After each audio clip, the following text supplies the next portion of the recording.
সরস্বতী পূজায় মা আমার সাথে যা করলো, মা তো এখন আসবে না, ততক্ষণ বাবুর সাথে একটু কথা বলে নি।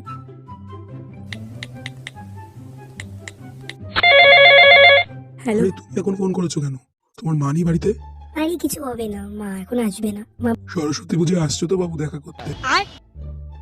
কিরে, কার সাথে কথা বলছিস ফোনে? মানে ওই ওই মানে চামেলির সাথে কথা বলছিলাম নোটের ব্যাপারে। কই দেখি ফোনটা। এটা তো চামেলির নাম্বার না, এটা তো একটা আননোন নাম্বার। চামেলির নাম্বার তো আমার ফোনে সেভ করা আছে। আবার শুরু করে দিয়েছিস? সরস্বতী পুজো তোর একা যাওয়া বন্ধ, আমি যাবো তোর সাথে। কেন মা, সবাই তো বান্ধবীরা মিলে বেরোবো, তুমি কেন যাবে? কেন, এই কাজটা করার আগে তোর মনে ছিল না? তোর ভালো লাগে না? কিরে, রেডি হয়ে গেছিস? চল।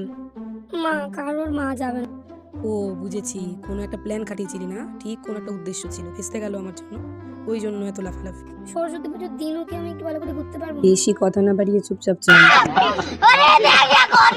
সরস্বতী ঠাকুরকে ভালো করে পুজো করি, যেন সামনের বছর আমি মাকে নিয়ে আমার যেতে না হয়, একা একটু ঘুরতে পারি।